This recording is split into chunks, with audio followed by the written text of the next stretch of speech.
Title: The Love He Trusted Until the End. Every love story begins with a promise. Some promises are spoken under bright lights, in front of smiling faces, with rings, flowers, and happy tears. Some promises are whispered in quiet places, where no one else can hear them. And some promises are made by people who never planned to keep them. This is the story of Daniel and Amara. It is a story about love, patience, trust, sacrifice, and the kind of betrayal that does not break your heart at once, but piece by piece, until you no longer recognize the person you became for love. Daniel first met Amara on a rainy Thursday evening. He was standing outside a small bookstore in Lagos, holding a broken umbrella and trying to protect a brown paper bag filled with books. The rain was heavy, the street was crowded, and everyone was rushing for shelter. Daniel had always been the quiet type. He was not the kind of man who chased attention. He believed in hard work, loyalty, and simple love. He had grown up watching his mother forgive his father many times, so he promised himself that if love ever came to him, he would protect it with honesty. That evening, as he stood by the bookstore door, he saw Amara struggling to keep her documents dry. Her hair was wet, her white blouse had small rain stains, and she looked tired, yet she still smiled when an old woman beside her dropped a bag of oranges. Amara helped the woman pick them up, even though her own papers were getting soaked. Daniel noticed that. He noticed kindness before beauty. He stepped toward her and held out his umbrella, even though it was almost useless. Amara looked at him and laughed. She said, "I think your umbrella needs help more than I do." Daniel smiled and said, "At least it is trying." That small joke became the first line of their story. They stood together under the broken umbrella until the rain slowed down.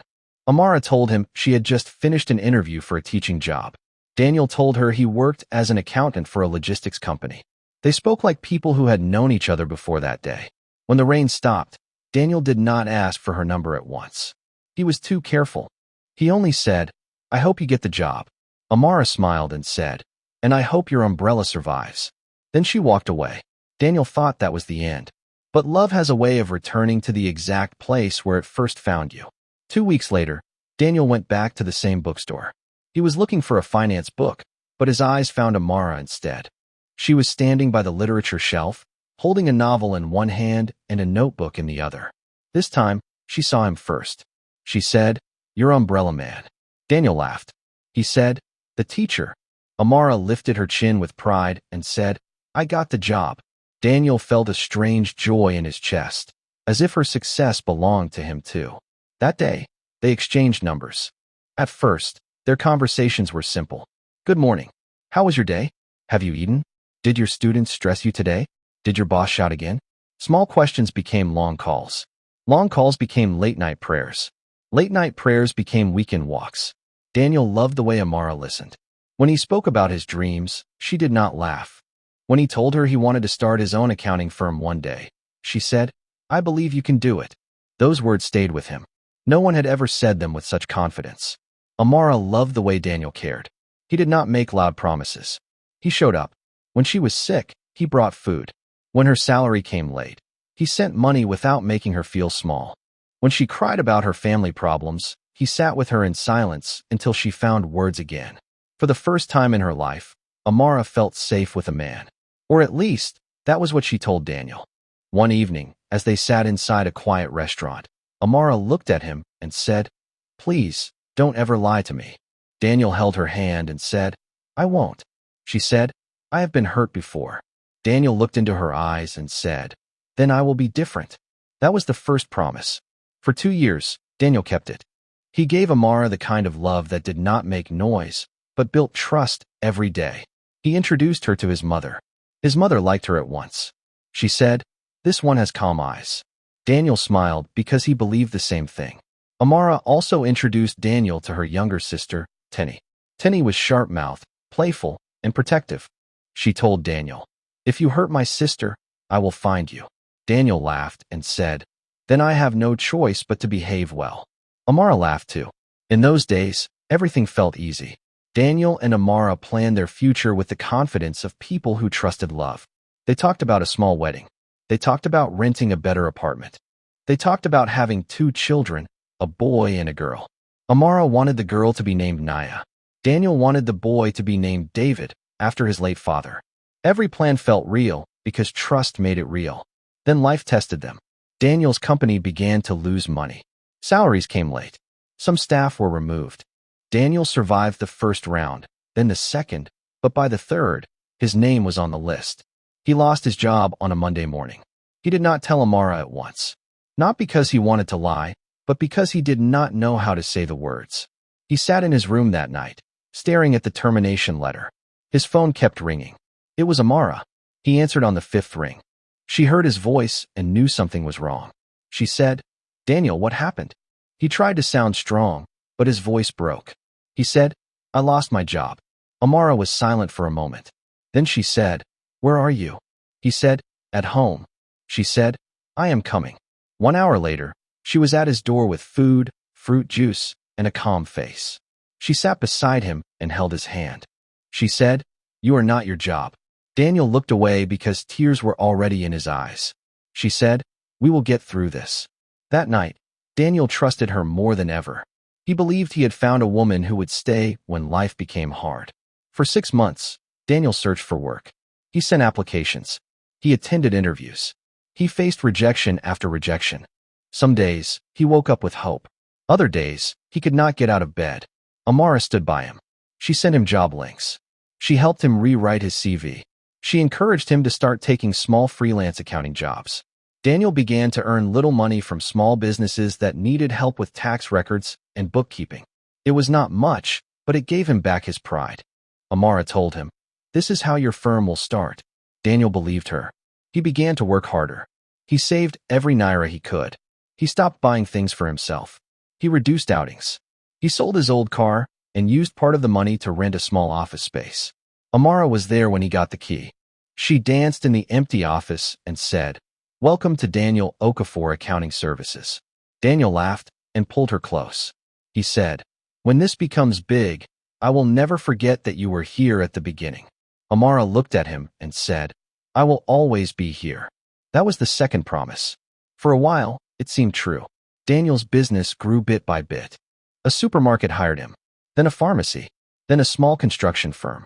He worked late nights, not because he loved stress, but because he wanted to build a life strong enough for marriage. Amara began to change around that time. At first, the change was small. She became too busy to answer calls. She started locking her phone. She stopped visiting Daniel's office often. When Daniel asked if anything was wrong, she said she was tired. He believed her. Trust made him believe her. Then she began to mention a man named Victor. Victor was a parent at the school where she taught. He was rich, smooth, and always willing to help. At first, Amara spoke about him with no hidden tone. She said Victor donated books to the school. She said Victor sponsored a school event. She said Victor offered to connect her with someone at a private education company. Daniel listened. He felt a small discomfort, but he pushed it away. Love, he thought, should not be controlled by fear. One evening, Daniel saw Victor for the first time. He had gone to pick Amara from school as a surprise. Victor was standing beside a black SUV, speaking to her. Amara was laughing, not smiling. Laughing, the kind of laugh Daniel had not heard from her in weeks. When she saw Daniel, the laugh faded. She walked toward him and said, "You should have called before coming." Daniel was hurt by the words, but he hid it. He said, "I wanted to surprise you." Victor came forward and stretched out his hand. He said, "You must be Daniel." Daniel shook his hand. Victor smiled like a man who already knew too much. He said, "Amara speaks well of you." Daniel looked at Amara. She did not meet his eyes. That night, Daniel asked, "Is there anything between you and Victor?" Amara's face changed at once. She said, "So now I cannot talk to people again?" Daniel said, "That is not what I mean." She said, "You don't trust me." Those words silenced him. Trust had always been the foundation of their love. He did not want to be the man who accused without proof. So he apologized. Amara accepted the apology, but something had shifted. The next months became a slow war between Daniel's heart and his mind. His heart said, "Trust her." His mind said, "Open your eyes." Amara became more distant. She dressed better for work than she did for dates with him. She missed calls and blamed network issues. She canceled plans and said she was tired. She stopped talking about their wedding. When Daniel raised it, she said, "Let us not rush." Rush. After 3 years, she called marriage a rush. Daniel felt the word cut through him, but he still stayed calm. He told himself that love needed patience. He told himself that every relationship had seasons. He told himself that Amara was under pressure. Then one Friday evening, Tenny called him. Her voice was low. She said, "Brother Daniel, please don't tell my sister I called you." Daniel sat up. He said, "What happened?" Tenny was quiet. Then she said, "Are you and Amara still together?" Daniel felt his chest tighten. He said, "Yes." "Why are you asking me that?" Tenny breathed out. She said, "I don't know how to say this." Daniel said, "Say it." Tenny said, "I saw her with Victor at a hotel restaurant last week." Daniel closed his eyes. He did not speak. Tenny said, "Maybe it was nothing." Daniel asked, "Why are you telling me?" Tenny said, "Because you are a good man, and I don't like what I am seeing." After the call ended, Daniel sat in darkness. He wanted to call Amara and shout. He wanted to drive to her house. He wanted to demand the truth. Instead, he did nothing. He waited. The next day, Amara came to his office. She looked beautiful. She carried food in a small cooler and smiled like nothing was wrong. Daniel watched her place the food on his desk. She said, "You have been working too much." Daniel looked at her and said, "Where were you last Saturday evening?" Her hand paused. She said, "At home." Daniel nodded. He said, "All evening?" She said, "Yes." He looked at her for a long time. Then he said, "Okay." That was the moment Daniel knew. Not because someone told him, not because he had proof, but because Amara had lied without shaking. A lie told with confidence hurts more than a confession. Still, Daniel did not leave. That was his mistake. He loved the woman she had been.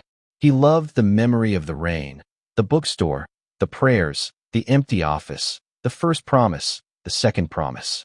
He loved those memories so much that he ignored the woman standing in front of him. A month later, Daniel proposed. It was not because things were perfect. It was because he was afraid of losing her. He planned a small dinner with close friends and family. He bought a ring he could afford, not the biggest, but honest. When he went down on one knee, Amara covered her mouth. Everyone clapped. Her mother cried. Tenny looked worried. Daniel said, "Amara, you stood with me when I had nothing. You believed in me when I did not believe in myself. I want to spend my life loving you, protecting you, and building with you. Will you marry me?" Amara stared at him. For 1 second, Daniel saw fear in her eyes. Then she smiled. She said, "Yes." The room exploded with joy. Daniel cried openly. He thought he had saved their love. He did not know he had only delayed the truth. Wedding plans began. Daniel paid for the hall deposit. He paid the photographer. He paid for the traditional introduction items. Amara became excited again, or at least she acted excited. She posted the ring. She wrote, "Forever with my best friend." Daniel read the caption many times. He wanted to believe it. One day, Victor commented with a heart emoji. Daniel saw it. He said nothing. 2 weeks before the wedding introduction, Daniel received an envelope at his office. There was no name on it. Inside were printed photos. His hands began to tremble before he even understood what he was seeing. The first photo showed Amara entering Victor's SUV. The second showed her walking into a hotel. The third showed Victor holding her waist. The fourth broke him. It showed Amara kissing Victor beside the same black SUV Daniel had seen months before. Behind the photos was a short note. "Ask her who paid for the wedding dress." Daniel could not breathe. The office became too small. The walls felt close. He picked up his phone and called Amara. She answered with a soft voice. She said, "Hey, baby." Baby. That word almost made him laugh. He said, "Come to my office." She said, "I am busy." Daniel said, "Come now." Something in his voice made her silent. 1 hour later, she arrived. Daniel placed the photos on the desk. Amara looked at them. Her face went blank. She did not cry. She did not deny it. She sat down. Daniel waited for her to speak. The silence was worse than shouting. At last, he asked, "How long?" Amara whispered, "Daniel." He said, "How long?" She looked down. She said, "Almost a year." A year. Daniel felt as if the floor had opened under him. He said, "While I was planning our wedding?" She said nothing. He said, "While I was paying for everything?" She said, "I did not mean for it to go this far." Daniel laughed once, but there was no joy in it. He said, "You did not mean to betray me for 1 year?" Amara began to cry then. She said, "I was confused." Daniel said, "No. You were not confused. You were careful. That truth sat between them. Amara wiped her tears and said, Victor helped me. He opened doors for me. He made life easier. Daniel looked at her as if he was seeing a stranger. He said, So I was the man you loved when life was hard, and he became the man you wanted when life became easier? Amara cried harder. She said, I loved you. Daniel said, No. You loved how I loved you. Those words ended everything. Amara reached for his hand, but he moved away. She said, Please, Daniel. We can fix this. He looked at the ring on her finger. He remembered saving for it. He remembered choosing it with trembling hope. He said, Take it off. Amara froze. He said again, Take it off. Slowly, she removed the ring and placed it on the desk. Daniel stared at it. A small circle that once meant forever now looked like evidence. Amara stood up. She said, I am sorry. Daniel said, I believe you are sorry you got caught. She left the office in tears. Daniel did not follow her. For the first time since he met her, he chose himself. But betrayal does not end when the person leaves the room. It stays. It sits beside you when you wake up. It follows you into work. It speaks in your head when someone says, Trust me. Daniel canceled the wedding introduction. He lost deposits. He faced questions from family. Some people blamed him. Some said he should forgive her. Some said men and women make mistakes. But Daniel knew this was not one mistake. It was 1 year of choices. 1 year of deleted messages. 1 year of false stories. 1 year of smiling in his face while giving her heart to someone else. His mother came to his house one evening. She found him sitting on the floor, surrounded by wedding receipts. Daniel said, Mama, what did I do wrong? His mother's eyes filled with tears. She said, Sometimes you can love someone well, and they will still choose badly. Daniel said, I trusted her. His mother said, That is not your shame. Those words became his medicine. Months passed. Daniel buried himself in work. His accounting firm grew. Pain made him quiet, but it also made him focused. He stopped checking Amara's social media. He stopped asking about her. Tenny called once to apologize. She said Amara and Victor were no longer together. Victor had gone back to his wife. Daniel closed his eyes when he heard that. Wife. Amara had betrayed him for a man who had betrayed another woman too. Tenny said Amara was broken. Daniel did not smile. He felt no joy. Pain had taught him that another person's downfall does not heal your wound. 1 year later, Daniel returned to the bookstore where he had first met Amara. It had become a habit, not because he wanted to remember her, but because he wanted to reclaim the place. Rain began to fall again, soft at first, then heavy. Daniel stood by the door, holding a new umbrella. This one was strong. A woman beside him laughed and said, At least your umbrella looks ready. For a moment, Daniel's heart stopped. The sentence was too close to the past. He looked at her. She was not Amara. She had kind eyes, but Daniel no longer trusted kind eyes too fast. He smiled and said, Yes, I learned from an old mistake. The woman nodded, as if she understood more than he had said. They stood quietly under the same roof while the rain fell. Daniel did not ask for her name. He did not rush. He had learned that love should not begin with blindness. It should begin with truth. That evening, as he walked home, Daniel understood something he had missed before. Trust is a gift, but it should not be given to someone who treats it like a backup plan. Love is powerful, but love without truth is only a beautiful trap. And betrayal does not mean you were foolish for trusting. It means someone was careless with a part of you they should have protected. Daniel never became the same man again. He became wiser.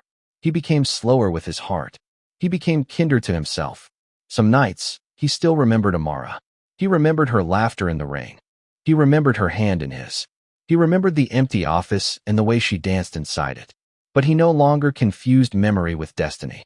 Some people are meant to teach you what love feels like. Some people are meant to teach you what love should never cost. Amara taught Daniel both. And that was the saddest part. She had been his safe place. Then she became the reason he no longer felt safe. She had been the woman he trusted with his future. Then she became the lesson he carried into every future after her. The last time Daniel saw Amara, it was at a church wedding. Not theirs. A mutual friend was getting married. Amara stood across the hall in a green dress. She looked thinner. Her smile looked tired. When she saw Daniel, she walked toward him slowly. She said, "You look well." Daniel nodded and said, "Thank you." She said, "I heard your business is doing great." He said, It is growing. She looked down. Then she said, I think about you sometimes. Daniel did not answer. She said, I know I don't deserve your forgiveness. Daniel looked at her. For a moment, he saw the woman from the bookstore. Then he saw the photos, the lies, the ring on the desk, the 1 year of betrayal. He said, I forgave you a long time ago. Amara's eyes filled with tears. She said, then why does it still feel like you hate me? Daniel shook his head. He said, because forgiveness does not mean I want you close again. Amara covered her mouth and cried softly. Daniel's voice stayed calm. He said, I trusted you with the best part of me. You gave it away when I was still holding on. She whispered, I am sorry. Daniel said, I know. Then he walked away. He did not look back. That night, he drove home under a clear sky. No rain, no broken umbrella, no old promises, just silence. For the first time in a long time, the silence did not hurt. It felt like peace. And peace, Daniel realized, was what he had been begging love to give him all along. The tragedy was not that Amara betrayed him. The real tragedy was that Daniel had trusted her so deeply that even when the truth stood in front of him, holding proof in both hands, his heart still wanted to defend her. That is what betrayal does. It does not only break love. It makes you question the version of yourself that believed. But Daniel learned to stop punishing himself for loving with a clean heart. He learned that a loyal heart is not weak. He learned that being betrayed is not proof that you loved wrong. It is proof that someone received something rare and did not know how to honor it. So if you have ever trusted someone who betrayed you, remember this. Your love was not the problem. Your patience was not the problem. The wrong person can turn your best qualities into pain, but the right healing will turn that pain into wisdom. Daniel's story did not end with Amara. It ended with him choosing not to become bitter. It ended with him understanding that trust should still exist, but it must walk with wisdom. It ended with him knowing that love is not proven by words, posts, rings, or public smiles. Love is proven in private choices. The choices no one sees. The messages deleted or kept. The truth spoken or hidden. The temptation refused or welcomed. The person protected or betrayed. Amara had promised forever.